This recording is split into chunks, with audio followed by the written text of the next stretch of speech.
जय श्री कृष्ण। आप सभी को निर्जला एकादशी की ढेरों शुभकामनाएं। प्रिय भक्तों, आज के इस वीडियो में हम विशेष रूप से बात करेंगे कि निर्जला एकादशी का व्रत किया किस दिन जाएगा। इस वर्ष सभी लोग इस बात को लेकर बड़े असमंजस में हैं कि निर्जला का व्रत 26 मई को है या 25 जून को है, क्योंकि निर्जला एकादशी जो है ज्येष्ठ मास के शुक्ल पक्ष में आती है। ज्येष्ठ मास की दूसरी एकादशी होती है, और अगर पुस्तकों में जो एकादशी की कथाएं जहां क्रम की होती है वहां पर 14वीं एकादशी होती है और आने वाली एकादशी 14वीं ही है। तो फिर निर्जला का व्रत करें किस दिन? निर्जला एकादशी है कौन सी? इस बड़े कंफ्यूजन को, इस बड़े असमंजस की स्थिति को हम यहां साफ करेंगे। शास्त्रीय नियमों के आधार पर आपको बताएंगे कि आपको निर्जला एकादशी करनी कब है और वास्तव में निर्जला एकादशी है कब। इस भ्रम को और अधिक हवा इस बात से मिली कि जो गंगा दशहरा है वो 25 मई को है। जब 25 मई को गंगा दशहरा है तो सभी जानते हैं कि गंगा दशहरे के अगले दिन ही निर्जला होती है। तो क्या 26 मई के नहीं है, या है और नहीं है तो क्यों नहीं है? इन सभी प्रश्नों के उत्तर मैं आज के इस वीडियो में दूंगा आपको। साथ ही आपको बताऊंगा कि निर्जला एकादशी के व्रत में जो सबसे बड़ा प्रश्न है जल का, कि जल कब से छोड़ना है, अर्थात कब, किस समय के बाद जल नहीं पीना। रात्रि को 12 बजे के बाद नहीं पीना, सुबह ब्रह्म मुहूर्त के बाद नहीं पीना। ये इस व्रत का नियम क्या है, इस व्रत के जो नियम है वो शुरू कितने बजे से होते हैं, ये निर्धारण कैसे होता है, ये जानकारी देंगे। जो प्रभु के भक्त व्रत नहीं कर सकते, क्या उन्हें ये एकादशी नहीं करनी चाहिए क्या? और अगर करनी चाहिए तो कैसे वो कर सकते हैं, कैसे वो पुण्य लाभ ले सकते हैं? और जो इस एकादशी पर दिए जाने वाले दान हैं उनमें सबसे महत्वपूर्ण क्या है, कैसे इस व्रत को करना चाहिए, पारण इसका कब होता है, आहार में इसमें हमें क्या खाना चाहिए, और अन्य नियम इस एकादशी के क्या रहेंगे जो दशमी तिथि से आरंभ हो जाएंगे। इस प्रकार से संपूर्ण विस्तृत जानकारी में आपको आने वाली निर्जला एकादशी के विषय में इस वीडियो के माध्यम से प्रदान करूंगा। आपसे निवेदन केवल इतना है कि वीडियो यदि थोड़ा सा भी उपयोगी लगे तो एक बार लाइक अवश्य कीजिएगा और जितना हो सके शेयर कीजिएगा, क्योंकि ये जो प्रश्न है ना ये सबके मन में है, ये कंफ्यूजन सबको है। तो आप उनके मन के इस भ्रम को, संचय को, कंफ्यूजन को दूर करने में सहायता कीजिए। अधिक से अधिक लोगों के पास वीडियो को शेयर कीजिए। चैनल पर नए हैं तो सब्सक्राइब कीजिएगा, क्योंकि एक प्रतिष्ठित ज्योतिष संस्थान का चैनल है। आइए प्रिय भक्तों, जानकारी आरंभ करते हैं। निर्जला एकादशी, निर्जला एकादशी जिसका व्रत मुख्य रूप से निर्जल ही किया जाता है, जैसा कि इसके नाम से ही ज्ञात होता है। यह ज्येष्ठ मास के शुक्ल पक्ष की एकादशी कही गई है। इस व्रत की महिमा क्या है, संक्षेप में इसकी महिमा बताऊं तो पुराण बताते हैं कि इस निर्जला एकादशी का एक व्रत कर लेने मात्र से मनुष्य के सभी पातकों का नाश हो जाता है और मनुष्य को पूरी 24 एकादशी करने का पुण्य लाभ होता है। अर्थात इस एकादशी को यदि आपने विधान से करने के लिए आपका जो कर लेता है, लिया, नियम से कर लिया, तो आपको पूरे वर्ष की जो एकादशी का पुण्य है ना वो एक साथ मिल जाएगा केवल एक व्रत को कर लेने से। तो ये व्रत कैसे करना है, इसके लिए आपको इसको संपूर्ण विधान के साथ करना पड़ेगा। संपूर्ण विधान में जो बड़ा नियम है प्रिय भक्तों वो है जल का।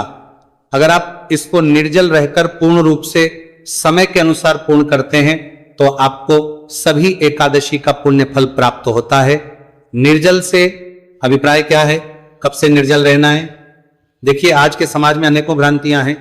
आपको कुछ लोग मिल जाएंगे, कहेंगे जी रात्रि को 12 बजे के बाद जल नहीं पीना क्योंकि अगला दिन लग गया ना। तो अब रात को 12 बजे के बाद जल नहीं पीना। कुछ लोग कहेंगे नहीं हम तो अलग पंचांग से चलते हैं, हमारा हिंदू पंचांग अलग है, वो ब्रह्म मुहूर्त से शुरू होता है। तो आप ब्रह्म मुहूर्त के बाद 4 बजे से जलना पीजिए, 3:30 बजे से जलना पीजिए, 5 बजे के बाद जलना पीजिए। इस प्रकार से लोग आपको बताते हुए मिल जाएंगे। अब मैं यहां बताऊं आपको कि शास्त्रीय नियम क्या है। पुराण कहते हैं कि एकादशी का जो व्रत है ये सूर्योदय से आरंभ होके और सूर्योदय तक चलता है। अर्थात जिस दिन आप व्रत कर रहे हैं उस दिन जैसे ही सूर्योदय हुआ, उदय होते ही आपका वहां व्रत आरंभ हो गया और दिन सूर्योदय तक वो व्रत रहता है, आपको करना होता है। इस समय में आपको सभी नियमों का पालन करना होता है। तो यही निर्जला में नियम रहेगा। जैसे ही सूर्य उदय हुआ उसके बाद आपको सभी नियमों का पालन करना है। अर्थात सूर्योदय से पहले आप जल पी सकते हैं। अगर आपके यहां सूर्योदय 5 बजे हो रहा है तो आप 4:45 बजे तक भी जल पी सकते हैं। कोई दोष नहीं है, कोई अपराध नहीं। 12 बजे का नियम यहां लागू नहीं होता, क्योंकि हमारा कैलेंडर जो है वो अंग्रेजों वाला है। हमारे यहां पे जो नियम है वो सूर्योदय से चलते हैं, ना कि रात्रि को 12 बजे से। इसीलिए जैसे ही सूर्योदय होगा उसके बाद आपको नियमों का पालन करना है। अब यहां पे एक बड़ा जो लोगों के बीच में कंफ्यूजन आ जाता है, लोग क्या सोचते हैं कि अच्छा तो फिर तो ऐसा करते हैं, हम सूर्योदय से पहले कुछ खा भी लेते हैं, यह अनुचित है, शास्त्र इसकी अनुमति नहीं देते। आप अगर उपवास कर रहे हैं तो उपवास को उपवास की तरह कीजिए। क्या आप सामान्य दिनों में सुबह सुबह 4 बजे उठ के खा लेते हैं क्या? नहीं, ना खा रहे हैं, जिससे कि आप इस व्रत को कर पाए, व्रत में भूख ना लगे। ये तो जल है, ऐसा नहीं करना चाहिए। ऐसे बड़े प्रश्न आते हैं हमारे पास। कुछ लोग क्या करते हैं, सुबह उठ के घी पी लेते हैं, उनको ऐसा लगता है कि इससे ना प्यास लगेगी ना भूख लगेगी। अरे भाई, ये अनुचित है। शास्त्रों में व्रत को एक तप कहा गया है। यह कैसा तप है जहां आप अपने शरीर को पीड़ा नहीं देना चाहते, कष्ट नहीं देना चाहते। कैसा तप है ये? इसीलिए खाना कुछ नहीं है, केवल जल के लिए यह नियम बताया गया है कि आप जल सुबह पी सकते हैं सूर्योदय से पहले तक। आशा करता हूं ये आपको इसका उत्तर प्राप्त हो गया होगा। यह संपूर्ण जानकारी शास्त्रों में वर्णित है, नियमों में वर्णित है, वहां से मैंने आपको बताई है। दूसरा जो बड़ा प्रश्न आ रहा है वो ये कि अब अधिकतर लोग तो निर्जला व्रत कर नहीं सकते, क्योंकि एक तो गर्मी में आती है ये एकादशी। अब सबको, किसी को ऑफिस जाना है, किसी को अपना रोजगार देखना है, अनेकों काम है। अब अगर निर्जल इस व्रत को ना कर पाए कोई, तो और क्या विधान है? क्या उनको ये एकादशी करनी चाहिए या छूट देनी चाहिए? या अगर आप किसी और विधि से करते हैं तो कोई दोष तो नहीं लगेगा? प्रिय भक्तों, शास्त्र कहते हैं कि आपको एकादशी निश्चित रूप से करनी चाहिए। अगर आप एकादशी का निर्जल व्रत ना कर पाए तो आप जल पीते हुए कीजिए, अपराध नहीं है, केवल उसका जो पुण्य रहेगा ना वो थोड़ा कम रहेगा। निर्जल जब आप करते हैं तो आपको वो पुण्य प्राप्त होता है, जिससे कि आपको सभी एकादशी का पुण्य प्राप्त हो जाता है।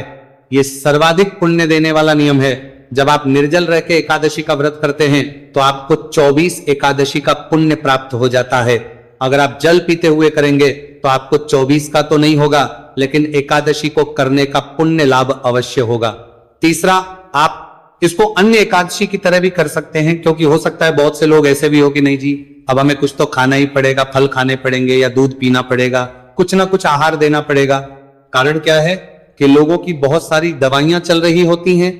आज के समय में अनेकों परेशानियां हैं जीवन में, तो ऐसे में लोगों के मन में यही प्रश्न आता है कि बिना खाए तो ऐसी अवस्था में कोई दिक्कत नहीं है, कोई परेशानी नहीं है। आप इसको अन्य एकादशी की तरह फल खाते हुए, दूध लेते हुए कर सकते हैं। बहुत से लोग सिंघाड़े का प्रयोग करते हैं, उसे जो भी असामग्री बनाते हैं उसका भोजन करते हैं, वो भी आप कर सकते हैं। इस विधि से भी आप इसका व्रत कर सकते हैं। हाँ, कुछ चीजों का आपको त्याग रखना है, जैसे नमक आपको नहीं खाना चाहिए एकादशी में। मैं तो कहता हूं किसी भी प्रकार का नमक नहीं खाना चाहिए। कुछ लोग सेंधा नमक के नाम पे, व्रत वाले नमक के नाम पे जो खाते हैं वो भी नहीं खाना चाहिए। नमक नहीं खाना चाहिए, मिर्च नहीं खानी चाहिए। सबसे उत्तम है निर्जल रहते हुए बिना कुछ खाए पिए इस व्रत को किया जाए। दूसरा है कि बिना कुछ खाए पिए पर जल पीते हुए इसको किया जाए। तीसरा है कि फल खाते हुए, जल तो आप पी ही रहे हैं, फल आहार करते हुए, फल या दूध का सेवन करते हुए इस व्रत को किया जाए। उसके बाद चतुर्थ श्रेणी में आता है कि आप कुट्टू, सावक, सिंघाड़े आदि से पूड़ी, पकौड़े जो भी बनाते हैं वो बनाएं और वो सबका सेवन करें। इसमें एक चीज ध्यान देने वाली बात यह है, मैंने पीछे भी शास्त्रों से जानकारी जब दी थी, वर्णन बताया था श्लोक कि एकादशी का जो पुण्य है ना वो उसके कठिनता पर है कि आप कितना कठिन व्रत कर रहे हैं। जितने अधिक कठिन नियमों का पालन करते हुए व्रत करते हैं उतना अधिक पुण्य प्राप्त होता है। आपका पुण्य जो है वो आपके आहार के अनुसार घटता चला जाता है। जो आप सामान्य एकादशी में सब कुछ खाते पीते जो व्रत करते हैं ना, इससे केवल आपको 25% पुण्य ही प्राप्त होता है। फिर लोग कहते हैं जी हम इतने समय से एकादशी कर रहे हैं। देखिए, हमारी तो ये इच्छाएं पूरी नहीं हो रही, संकट दूर नहीं हुए, ठीक है, लेकिन आप ये तो देखिए ना कि जो विधान कहा गया है एकादशी का वो क्या है। इसीलिए आप जैसा व्रत करेंगे वैसा आपको पुण्य है, पर यह नहीं है कि आपको पुण्य नहीं मिलेगा, इसीलिए आपको व्रत अवश्य रूप से करना चाहिए। एक बड़ा प्रश्न आप सबकी ओर से हमारे पास ये आया कि पंडित जी हमारी दवाइयां चल रही होती हैं तो क्या हम दवाई ले सकते हैं? देखो, जो लोग निर्जल व्रत कर रहे हैं ना उनके लिए भी बात बताऊंगा, और जो लोग कर रहे हैं जल पीते हुए कर रहे हैं उनके लिए भी शास्त्र और पुराणों में वर्णन है कि औषधीय के लिए कोई भी रुकावट नहीं है, किसी प्रकार का ये अपराध नहीं है। औषधि आपको अवश्य रूप से लेनी चाहिए, औषधि लेने में कोई मना ही नहीं है। आप कहेंगे जी निर्जल व्रत है तो जल से ही औषधि ली जाती है। हाँ, औषधि के लिए आप जल का पान कर सकते हैं, उससे आपका निर्जल व्रत भी खंडित नहीं होता। ये शास्त्र कहते, मैं अपने आप से नहीं बोल रहा हूं, पुराणों में वर्णन है इसका। इसीलिए जो भी हमारे भाई बंधु माताएं बहने जिनकी दवाइयां चल रही हैं, किसी भी प्रकार की कोई है, औषधि का विप्राय है जो आपकी जीवन रक्षक प्रणाली के लिए है। ऐसा नहीं कि हमारे सौंदर्य प्रकरण हम खूबसूरती बढ़ाने के लिए किसी और प्रकार का मल्टीविटामिन खा रहे हैं, उन औषधियों के लिए नहीं। ऐसी कोई भी दवाई चल रही है जो किसी बीमारी से संबंधित है, जो आपके जीवन रक्षा प्रणाली से संबंधित है, तो आप उन दवाइयों को ले सकते हैं और जल पीते हुए भी ले सकते हैं, उसमें कोई अपराध नहीं है। और एक और जल का इसमें पान कहा गया है जो निर्जल व्रत करते हैं तब भी कर सकते हैं, वो है आजमनी। जब आप पूजन करते हैं ना, प्रातः काल का पूजन करेंगे। एकादशी को मैं सदा विधान बताता हूं, पूजा विधि भी बताता हूं। तो जब आप शास्त्रीय विधि से पूजन करते हैं तो आरंभ में लाजमिनी की जाती है, 3 बार जल पिया जाता है। तो इस जल के पीने में भी कोई दोष नहीं है। ये जलाजमी करने के लिए शास्त्रों में विधान है। निर्जला एकादशी या निर्जल व्रत अगर आप कर रहे हैं उसमें भी ये जलाजमी करनी चाहिए। ऐसा नहीं कि वो जल जाएगा आपके मुंह में तो उससे व्रत खंडित होगा। ये पूजा का विधान है, ये नियम है, व्रत का ध्यान दीजिएगा, उसमें एक सीमा बांधी हुई है। शास्त्र कहते हैं कि 6 जल आपके लिए अनुमति है। अब जल आज के समय में कैसे नापेंगे? जल देखो, मैं एक आपको अंदाजा देता हूं, लगभग 6 बूंद जल आप ले सकते हैं। तो एक बार जलाशमणी ले रहे हैं, 2 बूंद जल से फिर 2 बूंद जल से फिर 2 बूंद, 2 बूंद जल जब आप लेंगे आचमनी के रूप में तो 3 बार में इतना हो जाएगा जो छोटी आचमनी बनी आती है।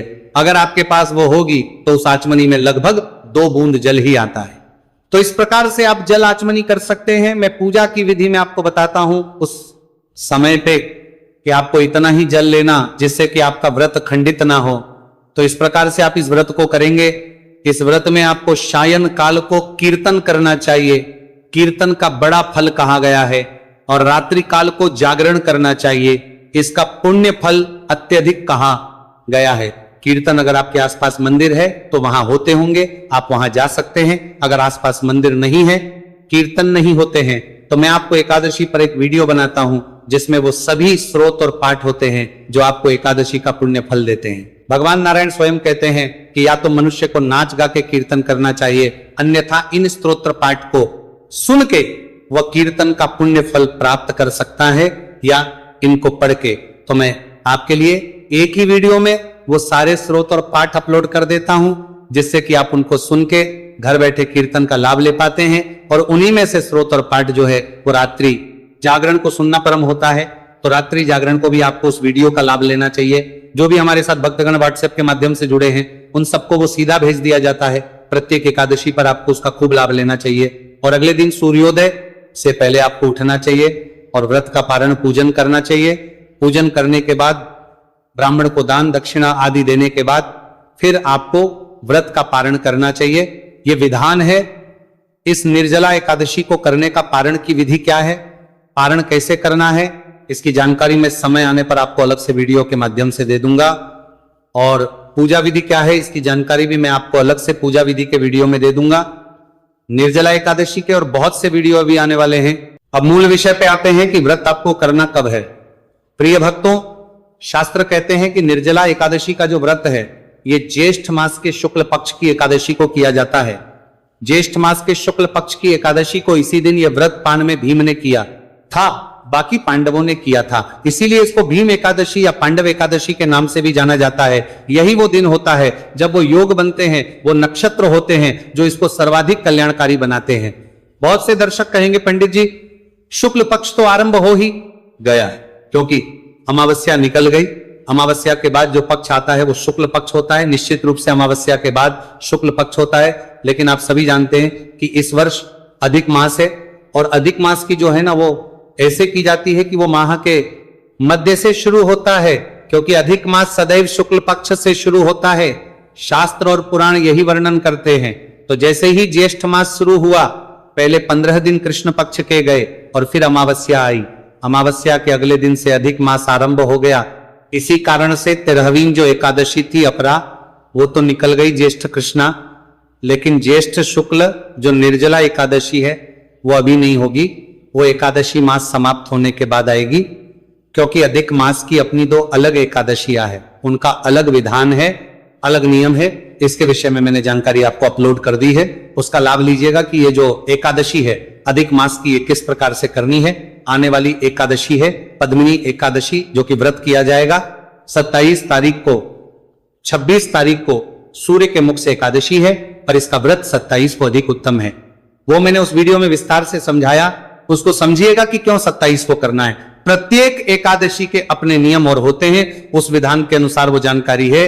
तो निर्जला एकादशी का जो व्रत है वो जून में ही किया जाएगा, 25 जून को। अब जो आपका बड़ा एक और प्रश्न ये था कि फिर ये जो दशहरा है, गंगा दशहरा, वो अभी क्यों है, उसको अधिक मास में क्यों किया जा रहा है?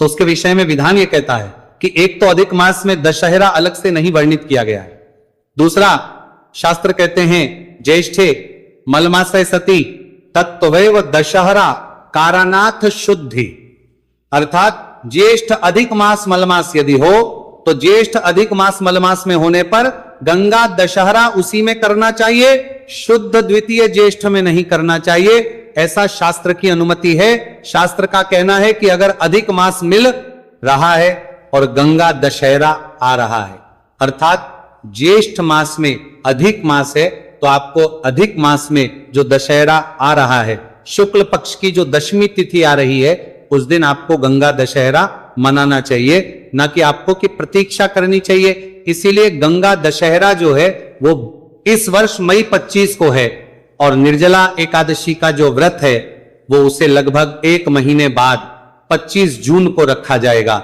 ये थी जानकारी निर्जला एकादशी से संबंधित। आशा करता हूं कि आपका भ्रम दूर हो गया होगा। आपको हमारे द्वारा दी गई जानकारी कैसी लगती है अवश्य कमेंट बॉक्स में लिख के बताइएगा। कोई सुझाव हो रहा है हो तो अवश्य दीजिएगा। चैनल पर नए हैं तो सब्सक्राइब करते जाइएगा, क्योंकि यह प्रतिष्ठित ज्योतिष संस्थान का चैनल है। यहां सब जानकारियां ज्योतिष शास्त्र के आधार पर दी जाती है। भगवान नारायण सब पर कृपा करें। हरे कृष्णा।